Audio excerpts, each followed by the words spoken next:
VT Bulletin sponsored by उत्तम Singh academy Rewa.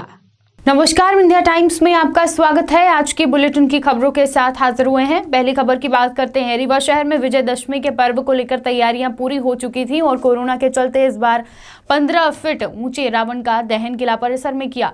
Ravan दहन से पहले रामलीला का मंचन कर राम और रावण का युद्ध हुआ। युद्ध के दौरान भगवान श्री राम बुराई में अच्छाई के प्रतीक रावण के पुतले को तीर मारकर मृत्युशैया में सुला दिया। इसके बाद रावण का दहन किया गया। बता दें कि इस बार कोलकाता की कारीगरों ने 15 फीट के रावण का पुतला तैयार किया था। पहले गद्दी पूजन हुआ और उसके बाद रावण दहन पिछले वर्ष की तरह इस वर्ष भी किला परिसर में हुआ। कोरोना वायरस के चलते किला परिसर में ही गद्दी पूजन के बाद रावण दहन किया गया। इस वर्ष भी एनसीसी ग्राउंड में होने वाले भव्य आयोजन की अनुमति नहीं मिली थी।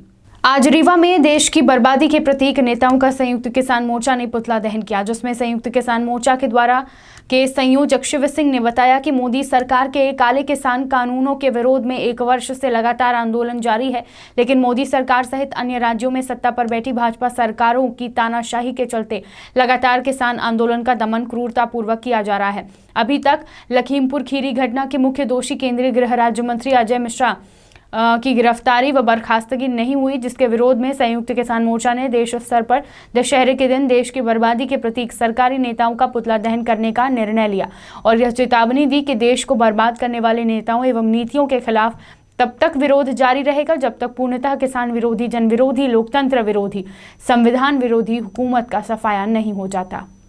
रीवा के विश्वविद्यालय थाना क्षेत्र अंतर्गत कबाड़ी मोहल्ले में एक अंधविश्वास से जुड़ा मामला सामने आया है, जिसमें युवक की मौत पर हंगामा हुआ और सड़क पर चक्का जाम कर जादू टोने से मारने का आरोप लगाया गया। आक्रोशित लोगों ने बस्ती में एक तांत्रिक पर जादू टोना कर लोगों को मारने का गंभीर आरोप लगाया। उसकी गिरफ्तारी की मांग कर रहे थे लोग और वहीं आक्रोशित लोगों को पुलिस द्वारा चक्का जाम करने से रोक लिया गया।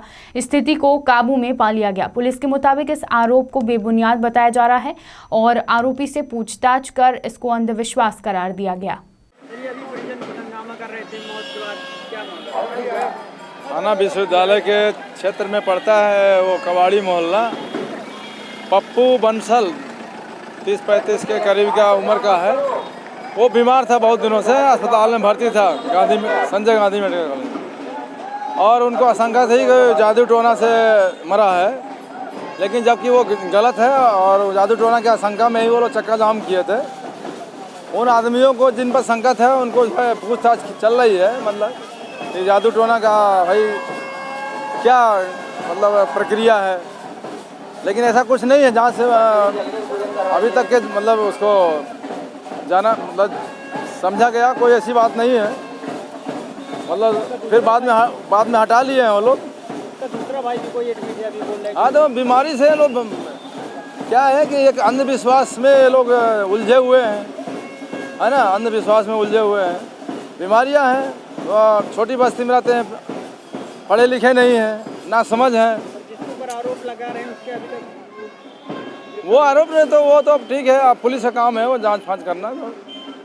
बढ़ते हैं बुलेटिन की अगली खबर की ओर। सीधी जिले में आज दशहरे के त्योहार के दिन जहां लोगों में एक उत्साह का माहौल दिखा, वहीं इस उत्साह के बीच एक ऐसी दुर्घटना भी देखने को मिली जहां पर कई लोग घायल हो गए। सड़क दुर्घटना का मामला है। 35 लोग इस सड़क दुर्घटना में घायल हुए हैं। सीधी जिला के बहरी थाना अंतर्गत ग्राम सारो में दुर्गा की प्रतिमा स्थापित की गई थी, जिसे प्रवाहित करने के लिए एक ट्रैक्टर में भरकर लोग उत्साहपूर्वक जोगदहा सोन नदी घाट जा रहे थे, पर ग्राम सारो से लगभग 8 किलोमीटर की दूरी पर ही ट्रैक्टर का जैक उठ जाने की वजह से ट्रैक्टर की ट्रॉली पलट गई, जिसके कारण ट्रैक्टर में सवार लगभग 35 लोग घटनास्थल पर ही हताहत हो गए। खुशी का माहौल गम में बदल गया। आनन फानन में ग्रामीणों द्वारा एम्बुलेंस को फोन किया गया। एम्बुलेंस के माध्यम से घायलों को सीधी के निजी अस्पताल में भर्ती करवाया गया, जहां अब सभी घायलों की हालत स्थिर बताई जा रही है और गंभीर रूप से घायल व्यक्तियों का इलाज विशेष रूप से किया जा रहा है। सीधी से अभिलाष मिश्रा की रिपोर्ट। जहां पूरे देश भर में नवरात्रि में मां दुर्गा की सेवा भाव से पूजा अर्चना हुई, वहीं माता की विदाई में ग्रामीणों की आंखें नम भी हुई।